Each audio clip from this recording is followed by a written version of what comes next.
Donc vous voyez, je trouvais énoncé, d'une façon extrêmement simple, le principe premier de la psychanalyse. Et qui fait que quelquefois, il y a lieu de nous étonner quand même qu'une méthode et une pratique clinique qui invite seulement, parce que c'est quand même assez simple la psychanalyse dans son principe, c'est donner à quelqu'un la possibilité de parler, lui donner un lieu et un temps où il puisse venir parler. Et c'est ce que je retrouvais dans le propos de mes interlocuteurs au Japon. On va dire aux gens qu'ils peuvent parler. Et moi-même, dans ce film que j'ai réalisé, effectivement, qu'est-ce que j'ai fait? J'ai invité les gens à parler.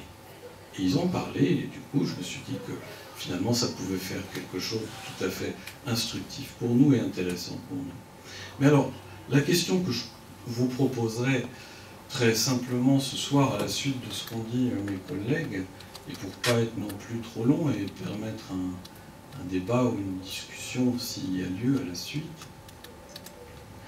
je voudrais vous proposer les 2 ou 3 réflexions suivantes qui me venaient en partie en écoutant mes collègues.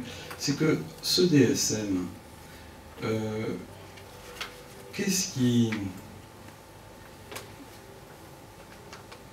fait que, malgré tout, il a un succès? Je veux dire qu'il est prédominant dans le monde aujourd'hui, et de façon extrêmement sensible. Je crois qu'il répond à une attente qui est aujourd'hui prévalente et qu'il ne faut pas perdre de vue.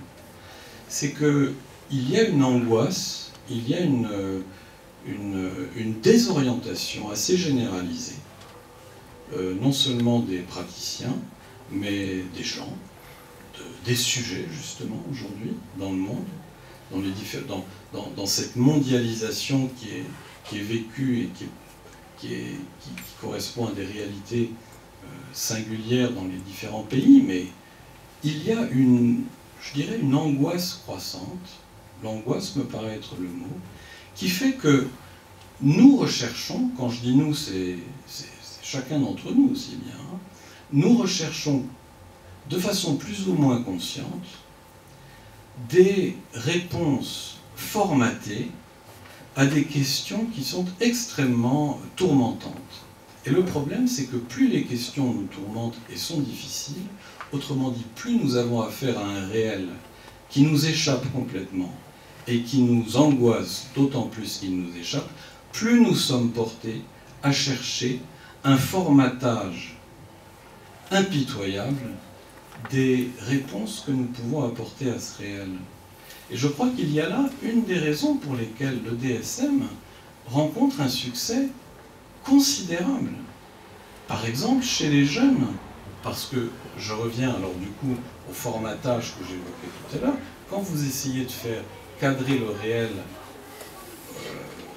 selon les normes d'un tel idéal, vous êtes d'une férocité sans mesure. Et nous observons aujourd'hui comment, dans tous les domaines, dans le domaine de l'éthique, dans le domaine des opinions, dans le domaine des échanges, nous remarquons combien nous sommes de plus en plus, comment dire, formatés dans des standards dont il est de plus en plus difficile par rapport auxquels il est de plus en plus difficile de s'inscrire en faux.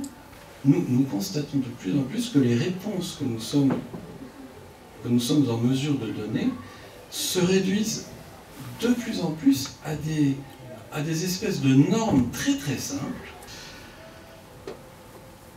Voilà, c'est ce qui fait que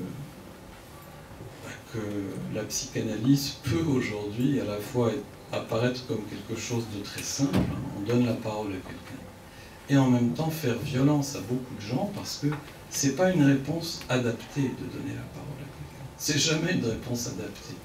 C'est toujours une réponse compliquée. Parce que on va prendre du temps. On ne peut pas répondre de façon adaptée quand on commence à donner la parole à quelqu'un. Ce sera forcément une réponse pas adaptée. Pas adaptée, mais tant mieux. Voilà, merci pour votre attention.